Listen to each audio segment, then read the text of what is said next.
இன்றே டவுன்லோட் செய்து உங்கள் ஃபேவரட் ஷோக்களை என்ஜாய் பண்ணுங்க. இப்ப இங்க என்ன நடந்துட்டு இருக்கு சஞ்சனா? பூஜை அண்ணி. நீதான் சாந்தி பூஜையை செஞ்சுக்கணும். ஆனா விவேக் உட்கார வச்சு எதுக்கு கணபதி பூஜை பண்ணிட்டு இருக்காங்க?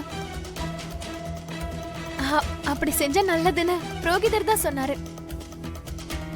அது வந்து எனக்கு இன்னும் குழந்தைங்க பிறக்கல. இந்த பூஜை அதுக்காகவும் தான். உண்மையை சொல்லு சஞ்சனா, எனக்கு என்னமோ டவுட்டா இருக்கு. என்ன டவுட் உனக்கு?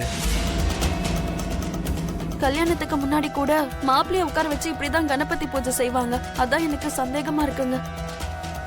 இப்பவே அன்னைக்கு டவுட் வந்துருச்சு. இதுல ஜானவ வேற பக்கத்துல உட்கார வைக்கணும். அண்ணி அதுக்கு என்ன சொல்ல போறாங்களோ? இப்பவே அன்னைக்கிட்ட உண்மையை சொல்றதுதான் நல்லது. என்னாச்சு சஞ்சனா, இவ்வளவு நேரம் யோசிக்கிற? என்கிட்ட ஏதாவது சொல்லணும்னு நினைக்கிறியா? அது வந்து அண்ணி என்னன்னா, கொஞ்ச நேரத்துல உனக்கே தெரிய வரும். எனக்கு என்ன தெரிய வரும்? ஏன் இவ்வளவு கேள்வி கேட்டுட்டு இருக்க? அது ஒண்ணும் இல்லைங்க. நேத்துல இருந்து விவேக்கும் சஞ்சனாவும் ரொம்ப வித்தியாசமா பேசிட்டு இருக்காங்க. எனக்கு தெரியாம இவங்க ரெண்டு பேரும் என்ன பண்ண போறாங்கன்னு எனக்கு ரொம்ப டென்ஷனா இருக்கு. இது உனக்கு தெரிஞ்ச விஷயம் தான். தெரியாமலாம் ஒண்ணும் நடக்காது. கொஞ்சம் வெயிட் பண்ணு.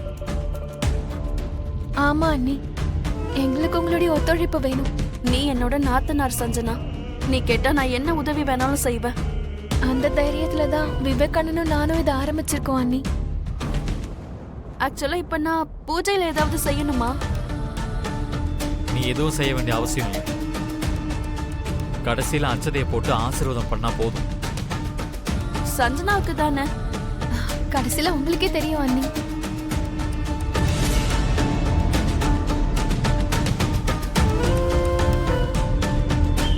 ஆண்டி, லக்ஷ்மியும் சஞ்சனாவும் காணும்.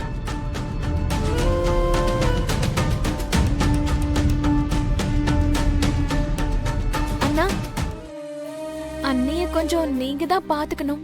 நீங்க பக்கத்துல இருந்தா அண்ணி கேள்வி கேக்குறத கொஞ்சம் குறைச்சுப்பாங்க. சஞ்சனா, சஞ்சனா.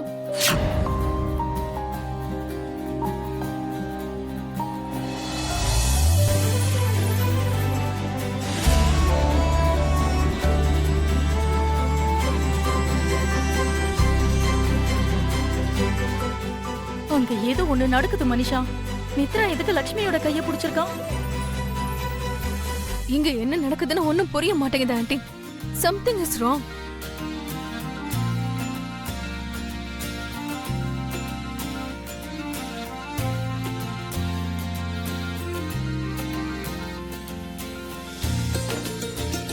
இங்க என்ன நடந்தாலும் சரி, நீ எந்த ஒரு கேள்வியும் கேட்க கூடாது.